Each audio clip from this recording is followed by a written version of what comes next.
అందరికీ నమస్కారం. డేగా ప్రభాకర్, సిపిఐ రాష్ట్ర కార్యదర్శి వర్గ సభ్యులు.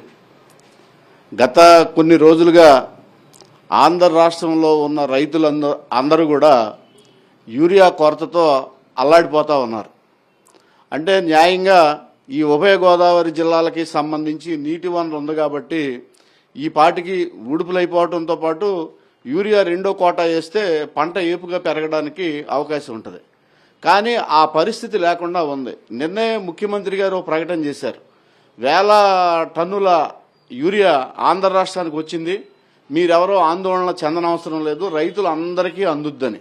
కానీ ఈ రోజు వరకు జరిగే పరిస్థితి ఏమంటే డీసీఎంఎస్ల దగ్గర రైతులంతా ఆధార్ కార్డులు పట్టాదారు పాస్ పుస్తకాలు పట్టుకుని క్యూలో నిలబడతా ఉంటే ఒక్కో రైతుకి ఒక్కో బస్తా మాత్రమే ఇస్తామని చెప్పేసి చెప్తా ఉన్నారే తప్ప అవసరం మేరకు రైతు ఎంత వ్యవసాయం చేస్తా ఉన్నాడు, ఎన్ని ఎకరాల వ్యవసాయం చేస్తా ఉన్నాడో అతనికి సరిపడా యూరియా ఇచ్చే పరిస్థితి ఈ ప్రభుత్వం దగ్గర లేకుండా పోయింది. ఏలూరు జిల్లాకు సంబంధించి నిన్నే అగ్రికల్చరల్ జేడీ గారు కూడా ప్రకటన చేశారు, దగ్గరగా 11,000 టన్నుల యూరియా వచ్చింది, రైతులు ఆందోళన చెందక్కర్లేదని. కానీ ఈరోజు చూస్తుంటే అందరూ కూడా క్యూలో ఉన్నారు. కానీ ఏ మాట ఎలా చెప్పుకున్నా కానీ గత ప్రభుత్వం ఈ పద్ధతిలో ఏనాడు రైతులు క్యూలో ఉన్నట్లుగా ఎక్కడ చూడాల. ఎందుకంటే వాళ్ళు రైతు భరోసా కేంద్రాల్లో రైతు భరోసా దీనికి సంబంధించి నిజంగానే రైతుకి భరోసాగా నిలబడ్డాయి. అవి దానికి సంబంధించి ఎక్కడ ఎరువులు కొరత లేకోకుండా అందించడానికి కావాల్సిన ప్రయత్నం చేశారు. ఈ కూటమి నాయకులు ఏమన్నారు, రైతు భరోసా కేంద్రాలు అసలు ఎందుకు పనికిరావని చెప్పారు. సరే బాగానే ఉంది, చెప్పారు. కానీ ఇవాళ రైతు తీవ్రమైన ఇబ్బందులను ఎదుర్కొంటా ఉన్నాడు యూరియా కొరత. దాంతోపాటు మీరు పత్రికల్లో ప్రకటనలు చేసి ప్రజల్ని రైతాంగాన్ని మభ్యపెట్టడం కాకుండా ఏదైతే ఫీల్డ్ మీద రైతుకి అవసరం ఉందో ఆ అవసరాన్ని ఆ కొరతని తీర్చేటట్లుగా కూటమి ప్రభుత్వం బలంగా ప్రయత్నం చేయాలని చెప్పేసి కమ్యూనిస్ట్ పార్టీగా మేము డిమాండ్ చేస్తూ ఉన్నాం. దాంతోపాటు ఆంధ్ర రాష్ట్రంలో రైతులు ఎదుర్కొంటున్న యూరియా కొరత విషయం మీద రేపు 5వ తారీఖున రాష్ట్ర వ్యాప్తంగా ఎంఆర్ఓ కార్యాలయాల దగ్గర ధర్నా కూడా చేయబోతా ఉంది కమ్యూనిస్ట్ పార్టీ. అందుకోసం ఖచ్చితంగా ఈ సమస్యని సీరియస్గా తీసుకొని వ్యవసాయ సీజన్ కాబట్టి తక్షణం పరిష్కారం చేయమని చెప్పేసి డిమాండ్ చేస్తా ఉన్నాం. ఇప్పుడు రైతు భరోసా కేంద్రాలకి కూటమి నాయకులు రకరకాల పేర్లు పెట్టి రైతు సేవా కేంద్రం ఇంకోటి పెట్టుకోవచ్చు, కాదంటలేదు. కానీ అవేమి సేవలు చేస్తున్నట్టుగా ఎక్కడ కనపడట్లా.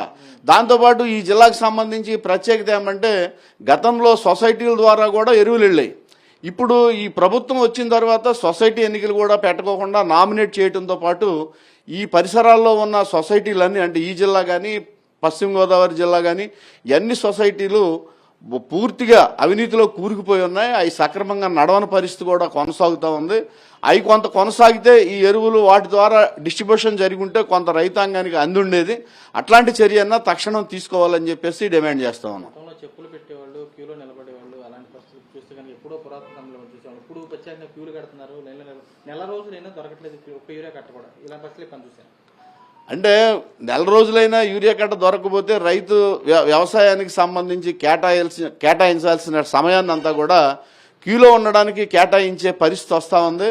గతంలో ఎప్పుడు ఇలాగా చెప్పులు పెట్టుకోవడం, లేకపోతేనేమో చేతికర్రలు పెట్టుకోవడం, లేకపోతే గొడుగులు పెట్టుకోవడం జరగలేదు. కానీ ఇవాళ రైతు ఎక్కువ రోజులు తిరగలేక కొంతమంది ముసలివాళ్ళు, అలాగే అనారోగ్య బాధితులు అంటే షుగర్, హార్ట్ ఇట్లాంటి పేషెంట్లుగా ఉన్న రైతాంగం ఎక్కువసేపు నిలబడలేక వాళ్ళ చేతిలో ఏది ఉంటే అది వాళ్ళ తరఫున అది పెట్టి బయటికి పోయి కూర్చునే పరిస్థితి. అంటే ఇంత రైతాంగాన్ని ఇబ్బందికరంగా చూసే పరిస్థితి వాళ్ళ కూటమి ప్రభుత్వంలో ఉంది. అట్లాంటి స్థితి నుంచి రైతాంగాన్ని తక్షణం బయటేయడంతో పాటు ఇవాళ యూరియా ఇవ్వడం ద్వారా వరి పంటను కూడా కాపాడి ఉత్పత్తి పెరగడానికి, సరైన ఉత్పత్తిని తేవడానికి రైతు సహకరించాల్సిన అవసరం ఉందని చెప్పేసి కూటమి ప్రభుత్వానికి తెలియజేస్తా ఉన్నాం.